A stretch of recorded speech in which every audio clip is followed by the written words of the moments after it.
Shalom, Ibu Bapak, Saudara-saudaraku, keluarga besar GKI Marta Dirja, maupun para sahabat GKI Marta Dirja di berbagai tempat dan di berbagai kota. Puji Tuhan, hari ini saya Pendeta Stefanus Lim mau mengajak Ibu Bapak, Saudara-saudari mengikuti acara Kalam, kuliah Alkitab malam. Untuk itu, sebelum kita sama-sama mengawalinya, mari kita buka kalam ini dengan kita doa bersama.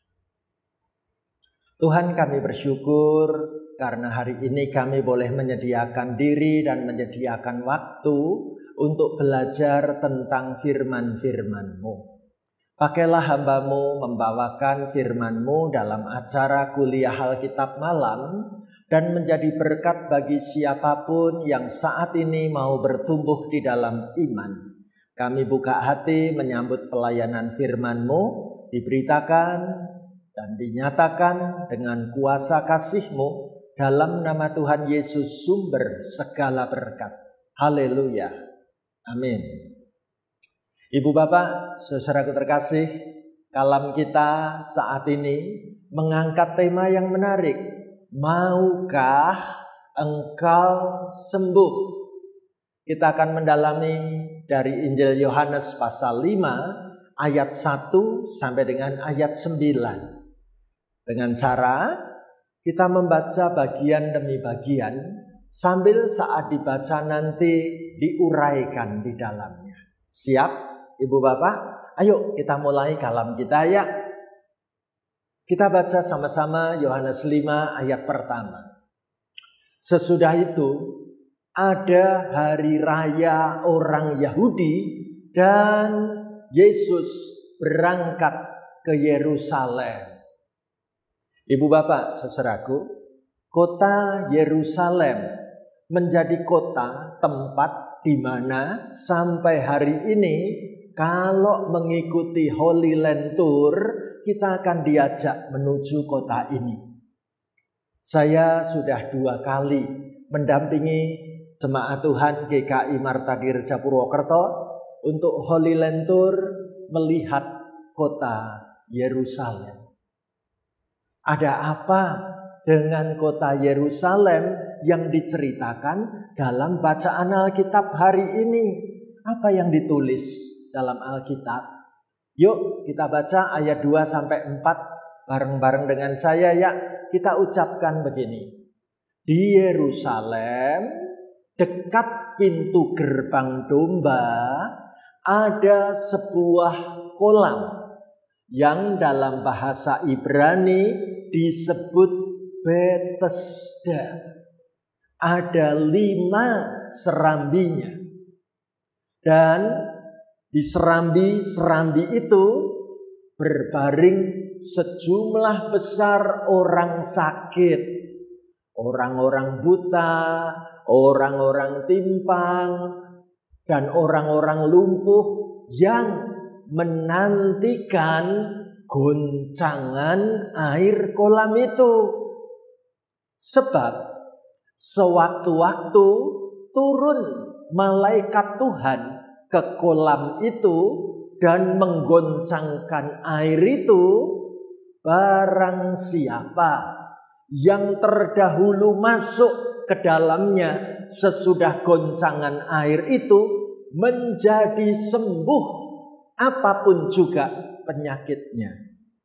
Puji Tuhan. Ibu Bapak, saudaraku, apa kata Alkitab di seputar kota Yerusalem ini? Dengan jelas disebutkan ada kolam yang disebut pakai bahasa Ibrani namanya Betesda. Ya, Ibu Bapak, saudaraku terkasih, kalau ingat Betesda, mungkin kita jadi ingat nama salah satu rumah sakit milik Yakub di kota Jogja.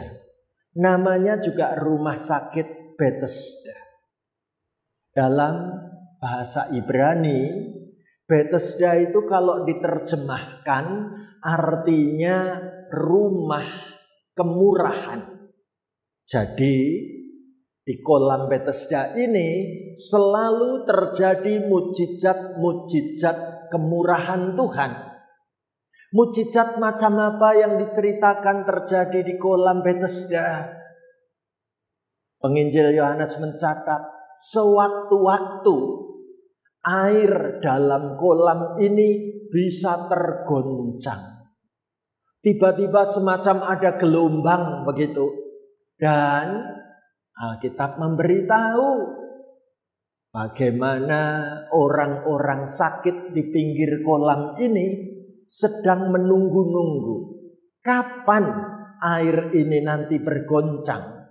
Karena ketika air itu bergoncang, ada gelombangnya, siapapun yang masuk pertama kali ke dalam kolam ini menjadi sembuh apapun penyakitnya. Luar biasa yang dicatat dalam Alkitab kita. Tapi tahukah kita ada kisah sedih di balik pinggir kolam Betesda? Kisah sedih apa? Yuk kita baca ayat 5 dan ayat yang ke-6 ya. Kita ucapkan sama-sama begini. Di situ ada seorang yang sudah 38 tahun lamanya sakit. Ketika Yesus melihat orang itu berbaring di situ, dan karena ia tahu bahwa ia telah lama dalam keadaan itu, berkatalah ia kepadanya, "Maukah engkau sembuh?"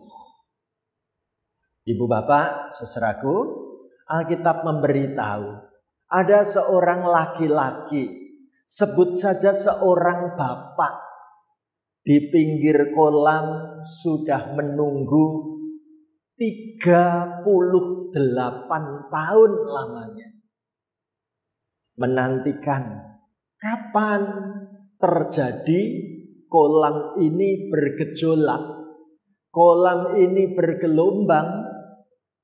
Saat itu pasti harapannya dia bisa sembuh.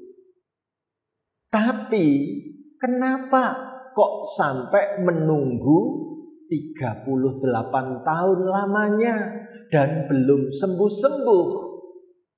Suatu kali Tuhan Yesus datang di kolam Betesda.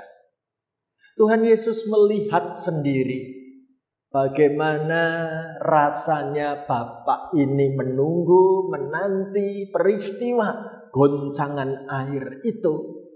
Tapi sudah 38 tahun lamanya.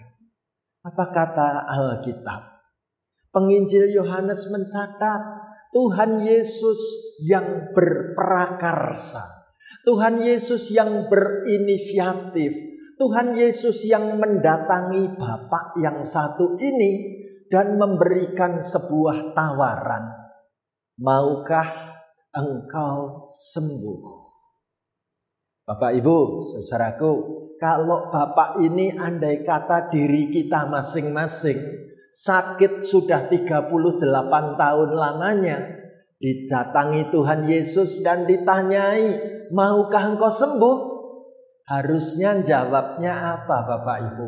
Wah, mestinya kan segera menjawab, mau banget Tuhan, itu yang aku tunggu-tunggu.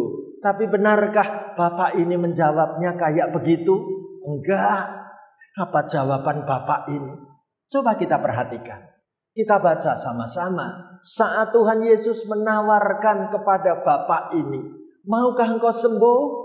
Apa jawabnya? Ayo kita baca bareng-bareng pada ayat yang ke-7 ya. Kita ucapkan sama-sama begini. Jawab orang sakit itu kepadanya, Tuhan, tidak ada orang yang menurunkan aku ke dalam kolam itu apabila airnya mulai goncang. Dan sementara aku menuju kolam itu, orang lain sudah turun mendahului aku. Ibu bapak, saudaraku terkasih, Alkitab tidak menjelaskan bapak yang satu ini sakit apa. Yang pasti, kata Alkitab, bapak ini sangat memerlukan bantuan orang untuk bisa masuk ke dalam kolam. Tapi ternyata selama 38 tahun tidak ada orang yang mau menurunkan bapak ini. Jadi waktu air mulai bergoncang, harapan pengen sembuh itu muncul, tidak ada yang peduli. Lalu dalam kelemahan tubuh bapak yang satu ini, berjuang supaya bisa masuk ke dalam kolam, tapi kedahuluan oleh orang-orang sakit yang lain. Orang lain sudah turun mendahului aku. Sekarang kita bisa ngerti kenapa bapak yang satu ini ditanya, maukah engkau sembuh? Jawabnya muter-muter, gak langsung dijawab, aku mau Tuhan, tolong sembuhkan aku. Enggak. Kenapa jawabnya muter-muter? Kita lihat, ini persoalannya. 38 tahun lamanya sakit membuat hidupnya menjadi pesimis. Ya. Dia makin tidak percaya diri lagi. Apalagi di kalangan masyarakat Yahudi saat itu, orang sakit itu posisinya harus menanggung kondisi kamu sedang dihukum Allah. Kamu pasti punya banyak dosa. 38 tahun lamanya menunggu-nunggu sembuh, tetapi enggak sembuh-sembuh. Bisa dibayangkan kalau bapak ini makin pesimistis, ya, tidak ada harapan, gak punya lagi semangat, pesimis, pasti aku gak bakal bisa sembuh. Kenapa? Bapak yang satu ini mentalitasnya bukan lagi mentalitas seorang pejuang yang harus menang. Dia mentalnya sudah mental pecundang. Paling nanti kalau air bergejolak, aku kalah. Pasti aku akan kalah bersaing dengan yang lain-lain. Hidupku kayaknya memang ditakdirkan harus macam begini. Sehingga saya menyebut bapak yang 38 tahun lamanya sakit itu, dia sakit fisik, betul. Mungkin kalau sekarang kayak orang sakit stroke, ya, anggota tubuhnya sulit digerakkan, baik tangan maupun kaki, ya. Tapi sekaligus bapak ini sakit secara psikis, secara kejiwaan. Aku ini kalah dibanding yang lain-lain. Aku ini memang kayaknya gak pernah akan sembuh, gitu ya. Dan saya juga menyebut bapak ini mengalami sakit secara spiritual. Hidupku dihukum Allah. Allah tidak lagi mengasihi aku. 38 tahun lamanya. Bukan waktu yang pendek ya saudaraku. Bisa kita maklumi ya, kalau bapak ini ditanya mau sembuh, malah jawabnya muter-muter kayak gitu. Ya, gara-gara 3 persoalan ini. Saudaraku, dalam kondisi bapak yang satu ini mengalami penderitaan seperti itu, Tuhan Yesus tahu apa yang diperlukan bapak ini. Bukan hanya kata-kata maukah engkau sembuh, tetapi Tuhan Yesus langsung memberikan kerinduan hati bapak ini terjawab. Menjadi hari yang tak terlupakan. Apakah itu? Mari kita baca bareng-bareng ayat 8 dan 9 ya. Sama-sama kita baca begini. Kata Yesus kepadanya, bangunlah, angkatlah tilammu dan berjalanlah. Dan pada saat itu juga sembuhlah orang itu, lalu mengangkat tilamnya dan berjalan. Tetapi hari itu hari Sabat. Saudaraku, pada hari Sabat yang spesial, saat itu Bapak ini mendapatkan jawaban untuk kesembuhannya. Ketika Tuhan Yesus memberikan sebuah firman, bangunlah, angkat tilammu dan berjalanlah. Apa yang terjadi? Bapak ini kakinya langsung kuat. Kalau selama ini kakinya lemes karena stroke, dia bisa berdiri. Kakinya punya kekuatan yang pulih. Ketika Tuhan Yesus mengatakan angkatlah tilammu, tangannya yang sekian lama gak bisa digunakan, malah sekarang bisa untuk melipat tilam atau kasur gulungnya.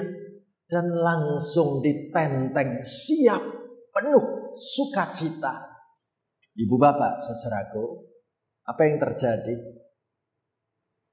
Bapak yang satu ini sungguh mengalami mukjizat yang spesial. Saya mau menunjukkan lewat acara Kalam hari ini. Yang pertama, Tuhan bisa menggunakan berbagai cara untuk memberikan kesembuhan. Memang kita bisa lihat bagaimana seperti orang-orang lain di pinggir kolam Bethesda. Rumah kemurahan Allah bisa terjadi saat air bergoncang, orang yang pertama masuk sembuh. Sungguh itu luar biasa. Tapi Tuhan Yesus juga mau menunjukkan ada cara yang berbeda lewat mukjizat yang diucapkan Tuhan Yesus. Ternyata Bapak itu sembuh gak harus masuk ke dalam kolam. Jadi kesembuhan jangan hanya dipatok pada satu model, pada satu metode, hanya pada satu cara. Tuhan bisa memakai berbagai cara untuk menyembuhkan orang sakit. Persoalannya adalah apa kelumpuhan yang sedang terjadi dalam hidupku ini. Mungkin kaki kita kuat, tangan kita kuat, secara fisik kita oke-oke saja. Tapi adakah iman kita masih sekuat dulu? Pengharapan kita tidak menjadi lumpuh? Bagaimana percaya kita kepada Tuhan tetap terus bertumbuh-tumbuh luar biasa? Ibu bapak, saudaraku, hari ini pertanyaan Kalam yang jadi tema kita, maukah engkau sembuh? Kiranya menolong kita untuk sembuh dari berbagai kelumpuhan hidup ini. Ketika kita merasakan kesulitan ekonomi, Tuhan sanggup memulihkan kembali. Ketika kelumpuhan berkomunikasi dalam keluarga terjadi, ayo kita minta, maukah engkau sembuh? Aku ingin sembuh Tuhan. Ketika kita mengalami kondisi konflik yang terus berkecamuk dalam rumah tangga kita, maukah engkau sembuh? Ada mukjizat. Ibu bapak, saudaraku, biarlah tema Kalam ini menyembuhkan kita. Yuk kita tutup dalam doa bersama. Terima kasih Tuhan untuk firman-Mu. Terima kasih untuk Kalam pada hari ini. Kami mau disembuhkan oleh-Mu. Apapun jenis kelumpuhan hidup kami, Tuhan yang akan menolong, menyembuhkan, memulihkan. Bagi anggota keluarga kami yang sakit, kami doakan Tuhan menjamah, memberkati, memulihkan, dan menguatkan kembali. Terima kasih Tuhan untuk firman-Mu. Kami semakin percaya pada mukjizat-Mu terjadi pada hidup siapapun, termasuk pada hidup kami dan orang-orang yang kami sayangi. Dalam nama Tuhan Yesus, ada kesembuhan dan berkat pemulihan terjadi. Engkau sediakan bagi setiap kami anak-anak-Mu. Haleluya. Amin. Demikian Kalam pada hari ini. Sehat selalu, Tuhan menolong dan memberkati kita semua. Amin.